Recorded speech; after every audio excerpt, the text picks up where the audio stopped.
Money is just one of those topics that people aren't super comfortable talking about. But I think as a freelancer, the more you can understand how other people price their work and what they're actually charging their clients, the more confidence you can have within your own pricing. This video isn't intended for any other purpose other than to just inform you guys what my business has made in the past 3 months. Now I'm going to talk about the dollar figure in the month that the shoot took place, because I do take a 50% deposit up front for all projects, so if I went by that, it would get pretty confusing. So I've got all my notes up here, which is all of my jobs that I've had over the past 3 months, and I'm going to talk you guys through it all. So looking back at January, I created a few videos for my gym, and this was across like 3 different shoots. There was like 2 in Jan, 1 in Feb. And I did a bunch of editing of some previous content that we shot together.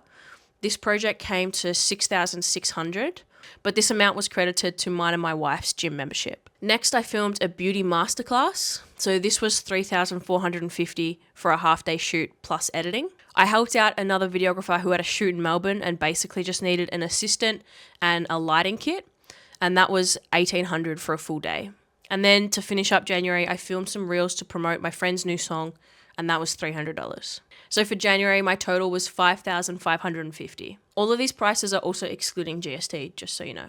So February was pretty quiet, like really quiet. I had a last minute job come in at the end of the month, which was my biggest job.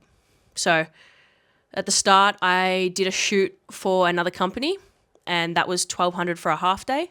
And every time I do a shoot for another videographer, I'm basically just shooting their client, following their brief, and then just giving them the raw footage. So they're really easy jobs. I then did a photo shoot for 1 hour, and that was $350.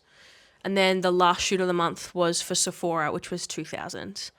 So the Feb total came to $3,550, and I hired Kane to shoot photos for the Sephora job as well. So that was minus $820. Okay, now on to March. Now March has been the biggest shift in my business in what feels like 14 months. I obviously just rambled about how crap and how tough 2025 was, and how that February photo shoot was pretty much like the mindset shift that I needed. All right, so March I did a shoot for a Sydney-based videographer. That was $1,200 for a half-day shoot. Then I made some meta ads for a product, and that was $1,900 for a 2-hour shoot plus edits. I filmed a testimonial project, and that was $3,400 for a 6-hour shoot plus edits. I did a 2-hour shoot for a client who has an internal videographer, but they were unavailable for this specific shoot. So that was $700 for a 2-hour shoot. I filmed another testimonial project, and that was $3,500 for a half-day shoot plus edits. I did a shoot for another Sydney-based videographer, and that was $1,600 for a half-day shoot. And then I had someone up in Sydney do a shoot for me. It was across 6 days, filming a lot of properties, and that was $20,400. And that got paid in full in December last year, and I paid him $7,300 to film it all. So March total was $32,700.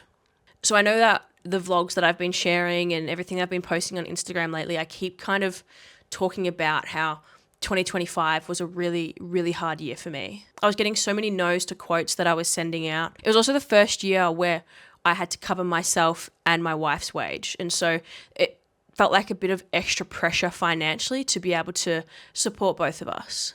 I think because I got into this for a passion. Like I got into video production because I loved just making things, right? And so the more no's that I got, it just felt like a kick in the guts. And like, I know that I shouldn't have taken it personally, but I did. Like, of course, like this is my livelihood. People are saying no to the quote that I'm giving them. It feels shitty. So in Feb, when I did that photo shoot for $350, I actually think that was the mindset shift that I had. I think in 2024, like I was so busy and I got to a point where I was like, I need to kind of like streamline things. I need to make things easier for me. I need to make packages that it's pretty much all projects fall under one of 2 packages, and that's just how it is. And so that's how I went into 2025 with really set content packages. And so it's also kind of why I was getting a lot of no's, because if someone wanted something really small, I was like, cool, it's a half day no matter what. And from a half day, the minimum editing is this much. And so of course I was getting a lot of no's because I had inquiries come through for smaller projects, but I think at the time I also was like, I had just gotten a taste of like working on bigger projects with bigger budgets and more people on set, and I really loved that environment. And so that's kind of like what I wanted to be drawing in. I wanted to be getting the work that was bigger budget. My mental health was so shit like all of last year with business. I was constantly stressed. I felt like a failure. I was constantly looking for a full-time job because I was like, we're not getting enough money. Maybe I need to get a full-time job to, be able to bounce back and recover from this. Anyway, and so what I'm getting to with this ramble is this $350 photo shoot that I did, I would never have done last year. I think I had a mindset shift this year where I was like, any money is good money to an extent. And I just felt like I needed to go back to how my mindset used to be, how I used to be a lot more flexible. And I think that why I wanted more structure is because I was struggling with how much work I had going on, and I was struggling with quoting because there was no real structure. And now there is structure, but I'm still able to be flexible. Now I have like a flexible hourly rate that sits between $200 and $400, depending on how much gear is required, if I'm having an assistant or if it's just me shooting. I think being transparent about this stuff is super important, especially in the freelance world. It's so easy to just let a bad money month define your worth in this industry. And so that's why I want to talk about it more, because we all go through it, and instead of comparing ourselves to everybody, we could just help each other out. If you guys have any questions about charging or how I quote for things, feel free to drop a comment down below and I'll address it in the next vlog.